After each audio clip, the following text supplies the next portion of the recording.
Hi, I'm Michelle Stirling for Friends of Science Society. I'm just reading here in The Guardian that Mark Carney is urging that governments should regulate business to tackle climate crisis.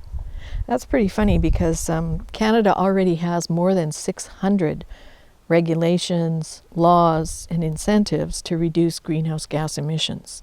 And those more than 600 are, of course, at federal, provincial, and municipal levels combined. So how many more laws and regulations does Mr. Carney think we need? And is he even aware that that many exist at this moment?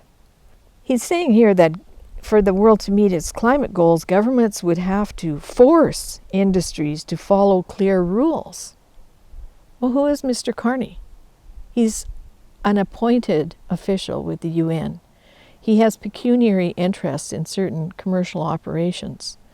And he's not elected, he's not accountable, and yet he's trying to tell governments what to do. Sovereign governments, he's trying to tell them what to do. Now, I think that it's time we stop listening to these elitist people and start listening to grassroots people, like Grassroots Alberta. Grassroots Alberta has these wonderful little posters that they'll give to anybody who wants to put one in their window. And they're saying, isn't it time we had a responsible conversation on climate? Isn't it time? I think it is. And they also have a number of excellent little publications like this, where they give you in plain language, quick, short overview topics on climate that will help you get a grasp of what some of the issues are. Because a lot of people, of course, would like to save the planet. Many people are concerned for their children and their children's children.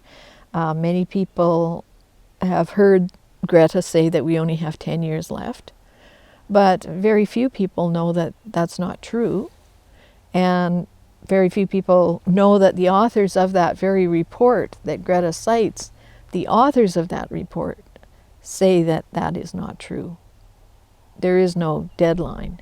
There is no cliff edge that we're going to fall off. It's just a theoretical point in time that was mentioned in the report. So, you know, we should not be listening to these fearmongers like Mark Carney, who's not elected, he's unaccountable, and he has never provided a full cost-benefit analysis of his net zero plans. He likes to talk about values, his new book, but the values that he holds are ones that will put you into the poorhouse. And I don't know what kind of value that is from someone who claims to be a Canadian, claims to be an Albertan, claims that fossil fuel production could continue for a little while, but apparently doesn't know that wind and solar farms are built from oil, natural gas, and coal. So I don't know that we should be listening to somebody who's that misinformed. We should be listening to people who are far more down to earth and who are willing and urging the public to have open civil debate on climate and energy policies, to have a responsible conversation on climate, not an irresponsible gadfest in Glasgow for COP26. For Friends of Science Society, I'm Michelle Stirling, Paris. Oh, and did I mention we should quit Paris? Everyone should quit Paris.